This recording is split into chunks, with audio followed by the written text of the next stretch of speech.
பிரதமர் மோடியின் நிலைப்பாடு அமெரிக்க இந்திய உறவில் ஒரு சிறப்புமிக்க தருணம் என்று பென்டகன் முன்னாள் அதிகாரி தெரிவித்திருக்கிறார். இதுகுறித்த கூடுதல் விவரங்களை பகிர்வதற்காக மூத்த துணை ஆசிரியர் திரு ஜோ மகேஸ்வரன் நம்முடன் தற்போது இணைப்பில் இணைந்திருக்கிறார். ஜோ மகேஸ்வரன், சொல்லுங்க, இந்தியாவுக்கு அமெரிக்க முன்னாள் அதிகாரி ஆதரவு அளித்திருக்கிறார். விவரங்களை கொஞ்சம் விரிவா வழங்குங்க.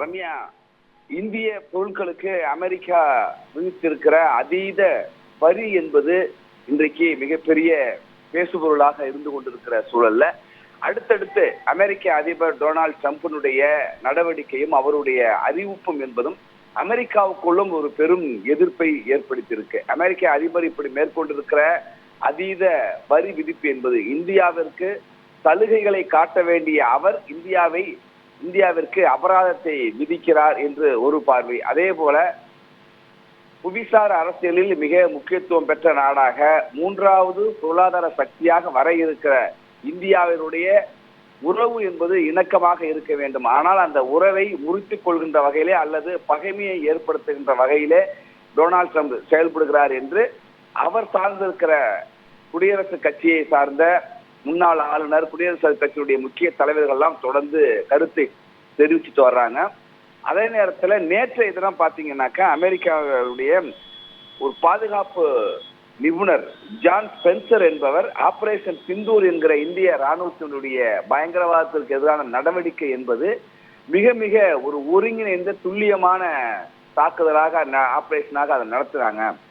அது ராணுவ நடவடிக்கையில மிக மிக ஒரு பெரிய ஆச்சரியங்களையும் வியப்பையும் கொடுத்த ஒரு அற்புதமான ராணுவ நடவடிக்கை என்று புகழ்ந்தார். அதுபோல ஆட்சி தலைமையும் ராணுவமும் ஒருங்கிணைந்து செயல்படுகிறது என்றெல்லாம் சொல்லியிருந்தாங்க. அந்த வரிசையில இப்போ அமெரிக்காவிலிருந்து இந்தியாவிற்கான ஆதரவு குரலாக மற்றும் ஒரு குரல் வந்திருக்கிறது. அமெரிக்காவுடைய பென்டகனுடைய முன்னாள் அதிகாரி மைக்கேல் ரூபின் தான் அந்த கருத்தை தெரிவிச்சிருக்காரு. அவரு செய்தி முகமைகளிடம் கருத்தை தெரிவிக்கிறப்ப அமெரிக்காவுடைய இப்போதைய அதிபராக இருக்கிற டொனால்டு ட்ரம்ப் ஒரு தொழிலதிபர். அவர் இன்னும் ஒரு தொழிலதிபராகவே இருக்கிறார். ஒரு குதிரை பேரத்தை நடத்துகிற ஒருவராக இருக்கிறார். அமைதிக்கான நோபல் பரிசை பெற வேண்டும் என்பதற்காக தேவையற்ற நடவடிக்கைகள்ல அவர் ஈடுபட்டிருக்காரு.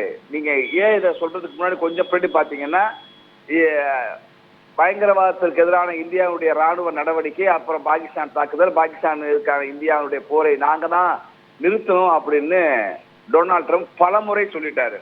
அது மட்டும் இல்ல, ரஷ்யா உக்ரைன் போரை நான் தான் நிறுத்த போறேன்னு சொன்னாரு. இஸ்ரேல் ஈரான் தாக்குதலை நிறுத்துவேன் அப்படின்னு சொன்னாரு. தாய்லாந்து கம்போடியா இடையிலான தாக்குதலை நான் நிறுத்துவேன் அப்படிலாம் சொன்னாரு.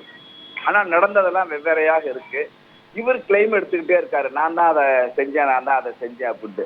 இந்தியா மிக உறுதியா தெளிவுபடுத்தினது, பாகிஸ்தான் எங்களிடம் கெஞ்சியது, பாகிஸ்தான் சரணடைந்தது, பாகிஸ்தான் கேட்டுக்கொண்டதற்கெனதான் நாங்க போரை நிறுத்தினமே தவிர உலக நாடுகளுடைய எந்த நாட்டுடைய தலைவரும் இதுல ஈடுபடவில்லை என்று இந்தியா ஆபரேஷன் சிந்தூருக்கு பிறகான பாகிஸ்தான் இடையிலான இந்த மோதலை உறுதிப்பட தெளிவுபடுத்தி விட்டது. ஆனாலும் அவர் மீண்டும் மீண்டும் நான் தான் போரை நிறுத்தினேன்னு சொல்லிட்டு இருந்தாரு.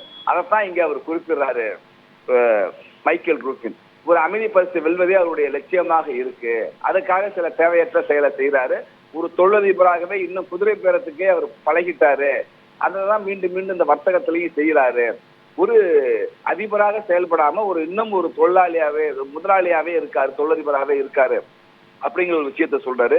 அதே நேரத்துல இந்தியாவுடைய இந்த அணுகுமுறையும் இந்தியா எடுத்திருக்கிற நிலைப்பாடும் என்பது மிக உறுதியாக இருக்கு. அது இந்தியாவுடைய இந்த ஆட்சி தலைமை பிரதமர் நரேந்திர மோடி மக்கள் பக்கம் இருக்கிறார், உறுதியான நிலைப்பாட்டை எடுத்திருக்காரு. அது ரொம்ப பாராட்டத்தக்கது அப்படிங்கிறாரு. இந்த இடத்துல என்ன விஷயம் சொல்ல வராங்கன்னா, இந்த இரண்டு நாடுகளுக்கு இடையான வர்த்தக ஒப்பந்தத்துல அமெரிக்காவில் உற்பத்தி ஆகிற விவசாயம் மற்றும் சிறு குறு தொழில் சார்ந்த உற்பத்தி பொருட்களை இந்தியா கட்டாயம் வாங்கணும் அப்படிங்கிறாங்க.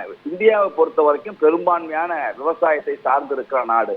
அப்ப விவசாயிகளை பாதுகாக்க வேண்டும் என்பதற்காக அமெரிக்கா கொடுக்கிற அமெரிக்காவுடைய வேளாண் உற்பத்தி பொருட்களை நாம தவிர்க்கிறோம் அல்லது மிக அதிகமாக வரிய விதிச்சாதான் வாங்குவோம்னு சொல்றப்ப அதைத்தான் அமெரிக்கா ஏத்துக்க மாட்டேங்குது. அப்ப மக்கள் நலன் சார்ந்து இந்திய அரசு இருக்கு.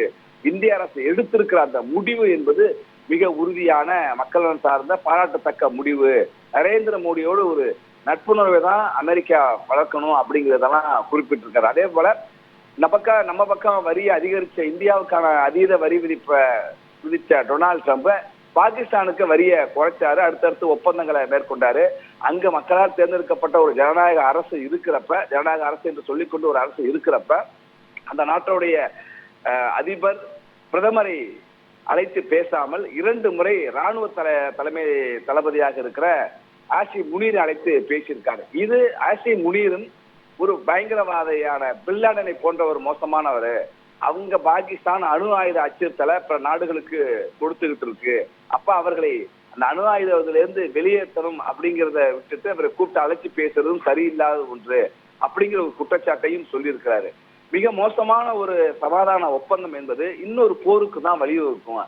அதைத்தான் செய்வதற்கு தான் டொனால்ட் ட்ரம்ப் செஞ்சுட்டு இருக்காரு அப்படின்னு அமெரிக்காவுடைய பெண்டகனுடைய முன்னாள் அதிகாரி மைக்கேல் ரூபின் தெரிவித்திருக்காரு. ஆக தொடர்ந்து பார்க்கிறப்ப உள்ள அந்த கட்சிக்கு அவர் சார்ந்த கட்சியினுடைய தலைவர்கள் எதிர்ப்பு, பாதுகாப்பு வியூக நிபுணர்கள் எதிர்ப்பு, பாதுகாப்புத்துறை அதிகாரிகள் கண்டனம், இன்னைக்கு பெண்டகன்ல இருந்து ஒரு கண்டனம் குற்றச்சாட்டு அப்படின்னு வந்திருக்கிறப்ப உள்நாட்டுக்குள்ளேயே ஒரு பெரும் எதிர்ப்பை அமெரிக்க அதிபர் டொனால்ட் ட்ரம்ப் சந்திக்கிறாரு. அது அவர் இந்தியாவிற்கு எதிராக எடுத்த நிலைப்பாட்டின் காரணமாகத்தான். அப்ப அவருடைய ஒரு வெளியுறவு கொள்கையே மாற்ற வேண்டும், இந்தியாவுக்கு ஆதரவான நிலைப்பாட்டை எடுக்க வேண்டும் என்கிற குரலும் இப்போது வந்திருக்கு.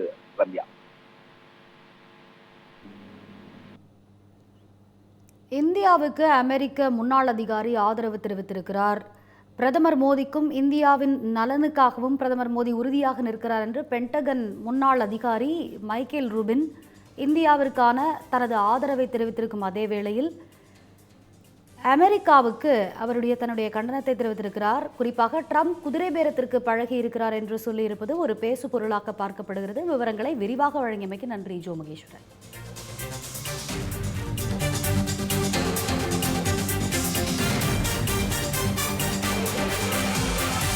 ஜனங்களின் குரல் கருத்து கணிப்பில் பங்கேற்க முடியாதவர்கள் QR கோட் அல்லது லிங்கை பயன்படுத்தி இணையம் வாயிலாகவும் கருத்து கணிப்பில் பங்கேற்கலாம். இன்றே உங்கள் கருத்தை பதிவு செய்யுங்கள்.